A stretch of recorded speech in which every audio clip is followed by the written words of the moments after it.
Welcome to LiveDaf, your online Daf Yomi Shir.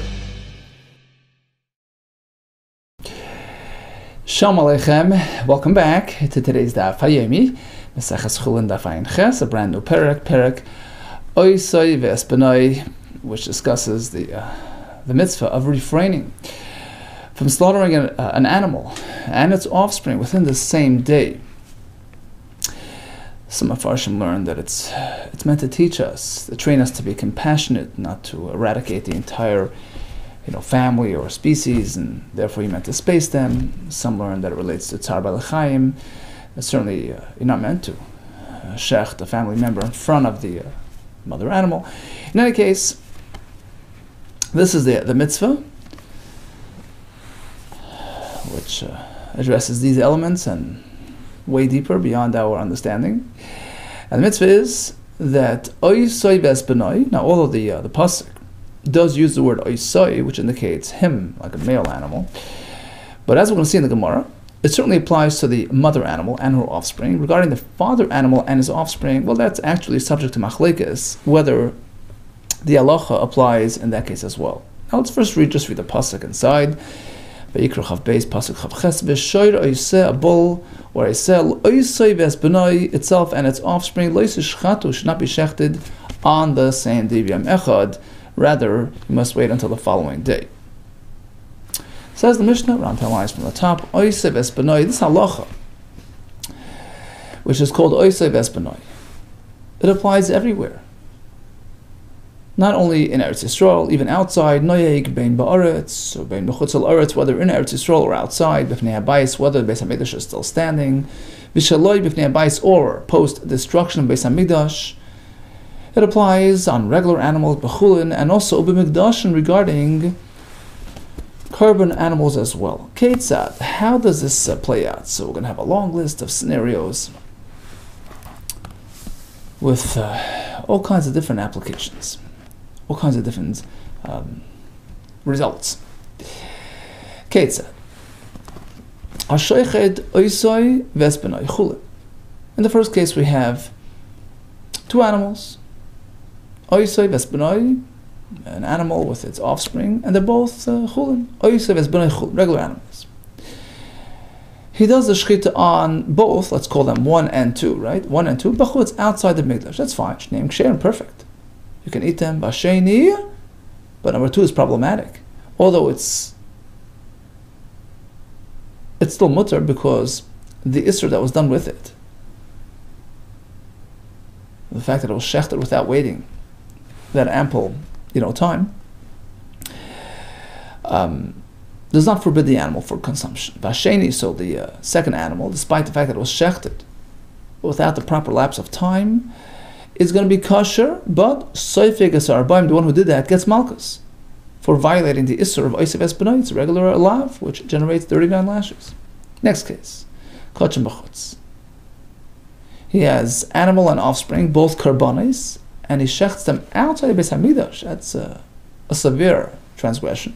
In fact, that triggers kares, and perhaps malchus as well, at least according to the opinion in this Mishnah. Kachem b'chutz, harishan chayiv kares. On the first animal, he gets kares because it was an otherwise kosher karban, which could have been done inside and instead done outside. There's kares for that. But the second one, after number 1 was shechted, the second one is no longer suitable today as a karban. The halacha is kares for shechutei chutz, for doing it outside, only applies if this animal is kosher, it's suitable, it's qualified to be used as a karban today, right now. But in this case, the second one is no longer able to be brought as a karban today, and therefore there's no kares on that. Ushneim psulm, of course, both are not pasul because it was shechted outside. Ushneim, and on both of them, soifgim esar baim, it generates malchus. The first one because he did a karban outside, the second one because he violated oisei vesbenoi. Next case, chulin b'chifnim. He has both chulin inside the azara. Shneim psulin, they're both possible because you cannot shecht a regular animal in the azara. It makes it asur. And on the second one, he gets malchus as well. There's no malchus for chulin b'azara, but there is malchus for oisei vesbenoi, which is number 2. Vasheni, the one who shechts the second one, soifeg asar baim, gets malchus. Next case, kachim b'fnim. He has animal and offspring, both karbanis, and both shechted in the Beis HaMikdash. First one is A-okay, harisha and kosher, it's okay, or potter, there's no problem with that. No punishment there. I mean, it's obvious, it's just a sort of, in contrast to the second, Vasheni, on the other end, the second one is problematic. So he gets malchus for doing that. It's also possible because, why is it possible? Because since he was shechted prematurely, within the same day of number one, it's like mechusar zman, like you have a newborn animal under 7 to 8 days, you can't bring it as a carbon, called mechusar zman, even though it's an otherwise perfect animal. Too young, premature. Here, he can be 10 years old, but he's mechusar zman, he's premature in terms of the ability to bring it as a shechted. It's within the same day of the mother, he can't bring it, it's mechusar zman, it's possible. Next, CHULLIN v'kachim b'chutz. He has a pair of animals, one is CHULLIN, and the offspring is kachim. And he does shchita b'chutz outside the mikdash on both. Harish and kosher or potter. The first one, which was CHULLIN, is perfectly fine, nothing wrong with that. But v'asheni, on the second one, which was kachim, soivik is harabayim. He gets malchus because of oisav es benai, but there's no malchus on account of kachim b'chutz, because as we explained, once he does number one, number two is unsuitable for carbon. So there's no malchus for that. Upasul, of course, is an invalid carbon. It was done outside. Next, kachim v'chulin b'chutz. He has a pair of animals. Kachim is number one, chulin is number two. He does them both outside. Harishan chayiv karas, and the first one gets karas. He did shchita on a carbon outside, on an animal which was otherwise kosher to be brought as a carbon. Upasul, of course, it invalidates it for carbon use. V'asheni, the second shchita, which was on the chulin outside, that's fine, that's kosher, meaning you can eat the carbon, you can eat the animal, but he has transgressed oisav es benai, he gets malchus for that. Ushneim soifkim es harbayim. Both individuals get malchus. The first one because he did kachim outside, and the second one because he did oisav es benai. Next case, chulin v'kachim b'fnim.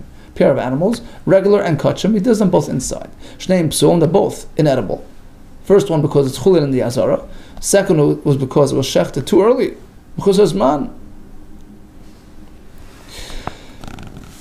But malchus only applies to number two. Vasheni, soifik is arbaim, because of oisav es benai. Next case, kachim v'chulin b'fnim.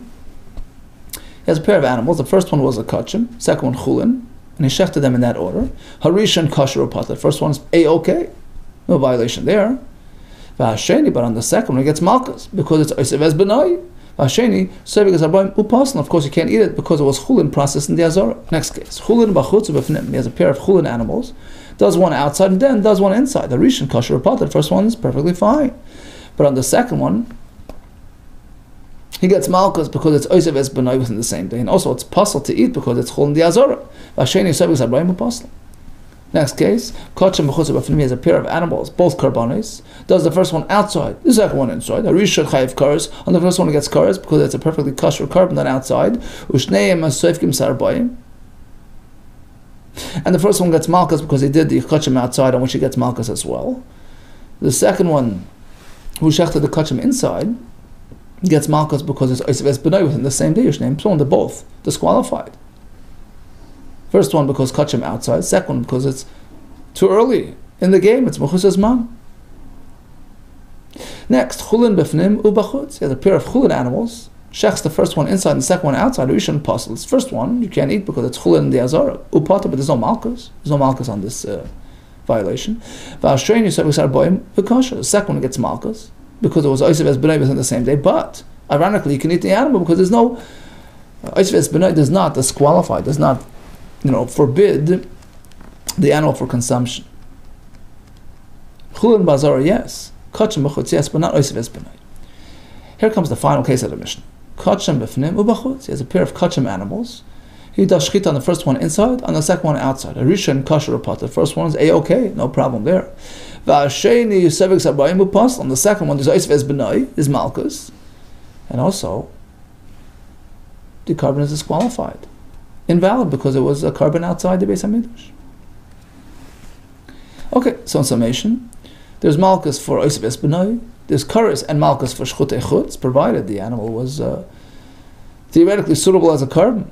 But if it's unsuitable, whether it's because it's mechusar zman, because he already did the mother animal within the last day, so the offspring is now not suitable as a carbon. So now if he does it outside, there is no isra of punishment for shchutei chutz,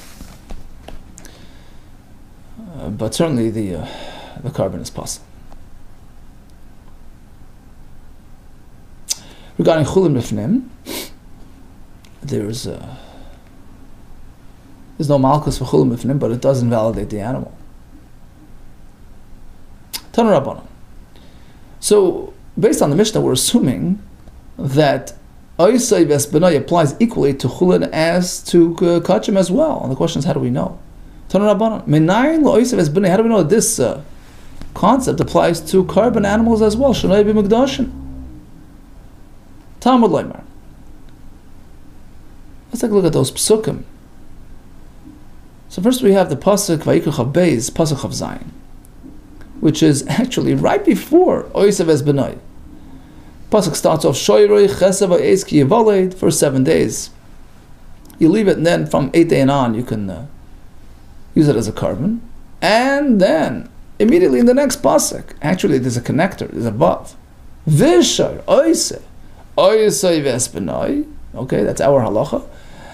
Animal and offspring should not be slaughtered on the same day.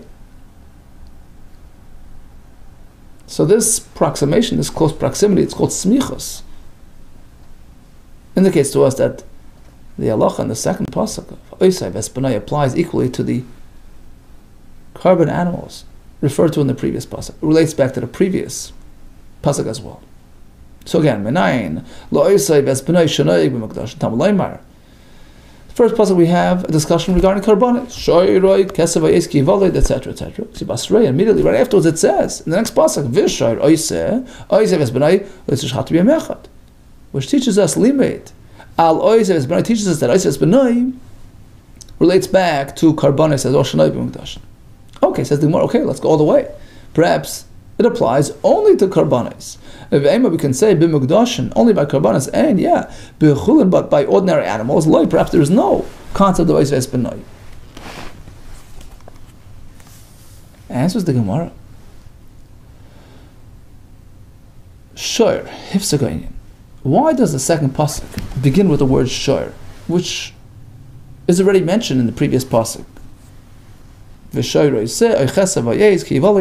Why, if it's going back on that pasuk, why repeat the word shor again? Let us just say, and that one and his offspring, right? The repetition of the word shor tells you, it's a disconnector. They'll tell you that it isn't just a smooth flowing continuation. It's a new pasuk, a new isser, which applies to CHULLIN as well. Well, says the Gemara, if so, let's go all the way in the other direction. Maybe we can say b'chulin in. Yeah, so this hefsek tells you that the oiseh vesbenai is strictly by CHULLIN, is limited to CHULLIN, and not going to relate back to the previous pasuk. Due to this hefsek. Ve'ema b'chulin in, yeah, b'chulin, yeah. B'mukdashin, by carbon animals, lie, maybe not. The answer is, although we have that word shor, but it's prefixed with a vav. A vav is a connector. To tell you that it also connects the previous pasuk to karbonis. Ksiv vishor, the vav, is a moisiv alin rishon, tells you to relate it back to the previous discussion. Now we know that oisei vesbenai applies equally to CHULLIN and to kachim. Says the Gemara. Okay, now the fact that we have that relationship between oisei vesbenai and kachim through the vav, perhaps we should go and match it up to karbonis. Which means like this: if so, ma kadashim kalayim, just like you have kalayim, a crossbreed animal, right? An animal born from a crossbreed will not be valid for carbon use. We learn from the pasuk shorei kesef l'mayit kalayim. So perhaps af oiseh vesbenai kalayim loy. We should make that correlation between oiseh vesbenai and karbonis. And the same rule that applies to karbonis that doesn't work by kalayim. Perhaps oiseh vesbenai should not apply to kalayim. Alam Matani, we have a brayso which tells us otherwise. Oiseh vesbenai, this isr noyeg, applies perfectly well b'kalayim as well. Uvekai Because another type of crossbreed, another type of unique animal, someone that it's a crossbreed between a behemoth and a chaya. In any case, why? Why doesn't it follow the same rules as karbanis, where kalayim is excluded? Next question. Void. Furthermore,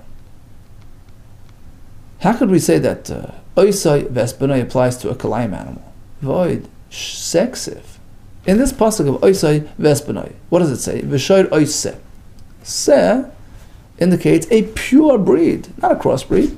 Sexiv, Rabba teaches us elsewhere. Return Talmud Beis. We have a pasuk that in Dvarim, which speaks about the behemoths that we can consume. It says sek ksavim v'sei izim. Why the elongated, listing printout of sek ksavim? Should it say sek ksavim v'izim? Sek ksavim v'sei izim. Says Rava, it's coming to tell you. A true seh is only a pure breed. A seh which was born from a father and mother keves.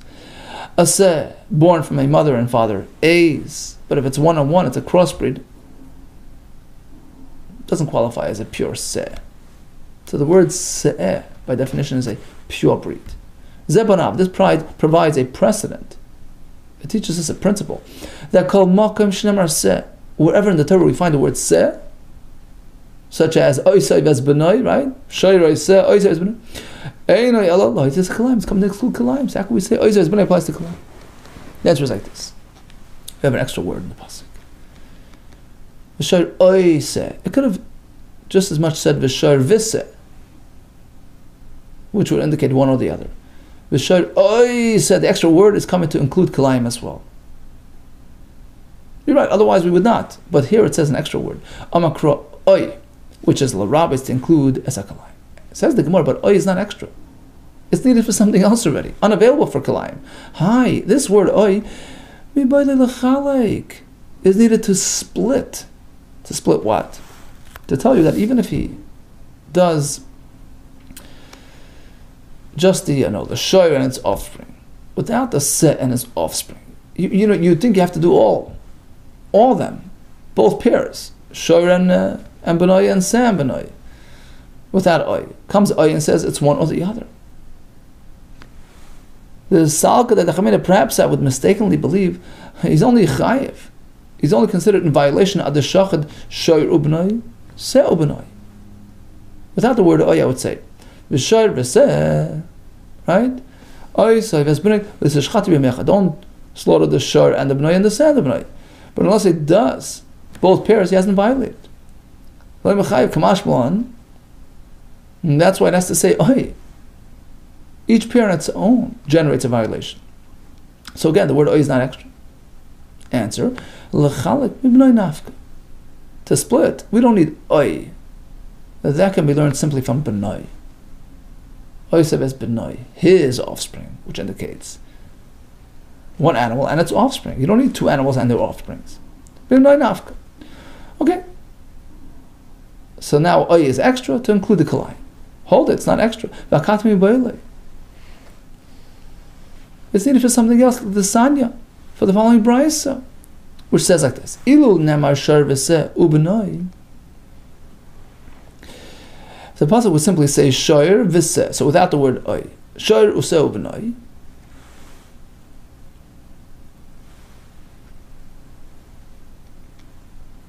I would mistakenly believe, I would say, Achi yishchayt shayr v'seh ubenoi. He's only in violation if he shechts the shar and the seh and one of their offspring. So a total of 3 animals. That's what I would think. Talmud Bavli comes to pasuk and clarifies for us. No, shar oi seh v'sbenoi, to tell you they're separate. One pair is enough to be considered a violation. My love, let's assume may oi nafka, the Bryce is based on the word oi. Oi teaches us that it's shor and offspring, which is separate from seh and offspring, and each one generates violation. Loi may oisai. No, it's not from the oi. Rather, it's from oisai. So if the pasuk would say shoyer useh ubenai without the word oisai, I would mistakenly believe you have to kill shech 3 animals to be in violations: the shoyer, the seh, and one of their offsprings. But now that it says oisai vesbenai, it and its offspring, clearly we're speaking about just one animal and its offspring. And now we know it's one pair or the other. But in terms of oi, the word oi, that's not needed for this. That's extra. That's coming to include kilayim, as we had posited earlier. Says the Gemara. Okay, another question. This is all going well according to the sheet of the Chachamim, for whom the word oisei is extra. It's not needed for something else. It's available for kilayim. Good. El Chananya. But according to Chananya, whose opinion is coming up in the Gemara soon, who needs the word oisei to teach us that this whole system applies to father animals as well, not just to mother animals, as we're going to see later. El Chananya delimiyatali oisei. He doesn't have oisei extra. It's needed. It's used up. L'chalak minole. So according to him,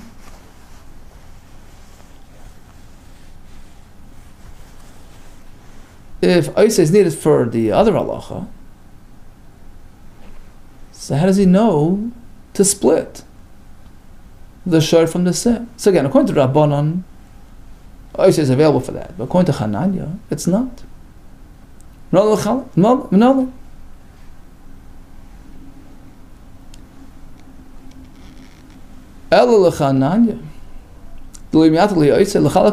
Says the Gemara, guess what? He doesn't need a pasuk to split the shor from the seh. L'chalek, to split them, we don't need a special pasuk for that. Do you know why? Automatically we split. We don't lump things together unless the Torah tells you clearly to do so. L'chalek l'tzarech kro. Why? The savar look Rabbi Yonasan. I was like Rabbi Yonasan. So we're sort of off on a tangent here to a topic regarding klal, a person who curses his father and mother. Severe transgression generates misa. Rabbi Yonasan the son, you have a brayso. Ish asher yikalel es aviv es imay. He does klal to father and his mother. Does he have to direct his klal to both to be in violation? Ainli ela aviv ve'imay. Based on this pasuk, I would understand. Yeah, it has to be directed at both together. What if it's just one, not the other? Aviv shalai imay, ve'imay shalai aviv. Menayin, how do you know he's liable for cursing father or mother? Talmud Laimar. Look to the second part of that pasuk. Aviv ve'imay kilel. So here in this part of the pasuk, the word imay, the mother, is right next to kilel. And in the beginning of the pasuk, isha sheikalas aviv, klal is stated in close proximity to aviv, to teach us. Either way, either or. If klala was on the father, is chayiv, likewise on the mother. Even if they're separate. Aviv kilo, imay kilo, divrei Rabbi Yashe. So according to Rabbi Yashe, we need a special indication in the pasuk to tell you that it's separate. They're not linked to each other. Rabbi Yonasan, no need for that. Whenever the Torah lists two things together, like Aviv v'imay, it could be linked together, or separate. They can be separate individually. We assume they're separate and individual and distinct, unless the pasuk clearly indicates that they're meant to be lumped together by saying the word yachtav. That'll be found by the Kalai. So according to Rabbi Yonasan, the default position is separate. And likewise, by Shoy V'Seh, even without the word Oisai, I would just assume they're separate. Offspring and the animal and its offspring, whether it's a Shor and its offspring, a Shen and its offspring, you don't have to do all together.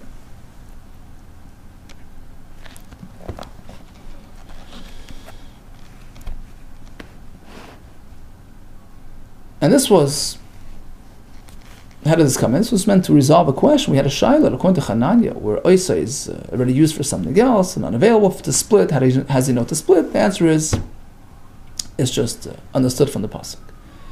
Okay, speaking of which, my Chananya, my Rabbanan. Where do we find Chananya and the Rabbanan discussing their machlekes? The Sanya. Oisa vezbenai. So this halacha, noig ben kevois, it only applies to mother animals and their offspring, not the father animals. We disregard the father's contribution to the equation. Chananya Omer, noeg bein beschorim, bein benekevas. We have to reckon with the father's contribution. He has yichus here, and it applies equally to him. So him and his offspring are usher as well. Why do Rabbanan discount the father animal? The son, we have a brayso, yochal yehi oisav es benoi, perhaps it would apply to both genders, noig bein bescharim, to father animals, ubein nekevas, to mother animals as well. V'dinu. And the answer is like this. We discount the father based on a comparison to a different halacha. Shiluch hakein, right? You encounter a mother bird and her offspring on the nest. You can't take the offspring with the mother in front of the mother. You have to chase away the mother, right? Shiluch hakein. And that we know only applies to a mother bird. V'dinu chiev kan, there's a liability over here by shechting the animal and its offspring. And likewise, b'chiev, there's liability be'em al abanim, taking the mother with the offspring. Just like over there by Shiluch hakein. But nekevas v'loi b'schar, it only applies to nekevas, to the mother bird. Rashi brings the pasuk, right? Aim roi v'etzes. Clearly, only the mother is an issue. Likewise, only applies b'nekevas to mother animals, v'loi b'schar, not to the father animal. Says the Gemara, well, who says it's a fair comparison? We find leniencies by Shiluch hakein not found by Oisav Esbenai. So it's not, doesn't seem to be a fair matchup. Perhaps that only applies to Shiluch hakein. It's a very limited scope mitzvah. It only applies to a chance encounter on ownerless spirits. Torah does not consider a mezuman, a reserved, nest, something which is owned on your property. It doesn't consider it subject to the halacha of Shiluch hakein, kishein mezuman, just like if it's just random out in the wild. It only applies to a chance encounter. Toima ba'is v'esbenai, as opposed to esbenai, that applies in all situations. So its scope is much broader. It's not a fair comparison. She'asa by mezuman, kishein mezuman, Torah considers it applicable to any animal, whether it's sitting in your backyard, it's mezuman, or it's just an ownerless animal. So how do you know to compare the two? Maybe, Shiluch hakein is limited to the mother bird, but not the Oisav Esbenai. Tamalema Oisai is singular. Echad, only one animal. V'lishnayim, not both. So it's either the father or the mother. So which one? Achar Shechilach, because once the Torah makes that split and limits it to just one, so Chisi Ladin, now I'm empowered to make that comparison. It's just a matter of defining, confirming which one it is. Now we can go to Shiluch hakein for an indication. Chiev kan, we have the chiev over here by Oisav Esbenai. The chiev also by the be'em al abanim by Shiluch hakein, and we compare. Mak shechiev be'em al abanim, just like over there, it's limited to the mother bird. B'nekevas v'lei b'schar. Afkan here as well. Af shechiev kan. B'nekevas is only the mother animal and her offspring, and not the father animal. B'nekevas v'lei b'schar. V'nafshal chayim. Now, if somehow you can figure out a refutation on this, somehow you'll challenge me, coming up later in the Gemara, I'll give you another response. The pasuk says, Oisav Esbenai. Benai means he follows. He's following. He's drawn after that father-mother animal. And that only applies to the mother animal, where the offspring is drawn after her. Benai. Misha Benai Karuch Achrav. It's only the animal whose offspring is drawn after it, which is the mother animal. Yotzazach, as opposed to the father animal, which doesn't have that following. Shein Benai Karuch Achrav, his ben is not drawn after him. That's another confirmation that Oisav Esbenai applies strictly to the father animal. According to the Rabban. Now, we spoke about a theoretical, challenge to our logic. What's the challenge? Ma im nafshal chayma. What would you have in mind to counter with? The answer is like this. Perhaps you can argue oisai. The word oisai, after all, is zachar mashma. It's masculine. It's male. After all said and done, you have to look at the literal wording of the pasuk. So how can you suggest it's only mother animals, not father animals? Zachar mashma. On that we answer, take a look at the next word in the pasuk. B'nai. Once it says b'nai, that confirms that it's only the mother animal which has this phenomenon. Misha b'nai karuch achrav, as opposed to the father animal, it's a zachar, which doesn't have that following. Shei b'nai karuch achrav. Hence, we conclude according to Rabbanon, Oisav Esbenai is limited to the father animal and the mother animal and her offspring. Going to the next page. What about Hananya, who says that it extends to the father animal as well? The answer is like this. We have sort of conflicting implications in the pasuk. On the one hand, it says oisai, which is masculine, father animal, the mashma zachar, but then it says benoi, which we confirmed, as a reference to the mother. Uksiv benoi, misha benoi karuch achrav, the mashma, which indicates that it's in a keva. So guess what? Both are in hilkach. Noyig, that's what applies to father animal and mother animal equally. Bein b'schar and bein b'nekevas. Okay, so conclusion. Oiz aves benoi, there's a mitzvah to refrain from shechting animal and its offspring within the same day. By the way, when we talk about day, it's halachic day, the night followed by a day system. So once it's the next morning, once it's the next night, that would be considered the next day regarding this halacha as well. It applies anywhere, at any time, pretty much every animal. And there's malchus upon violating the Isser. Does it apply to nekevas? Yes. To Zcharim, it's machlekes. All the best to you, and that's lachara.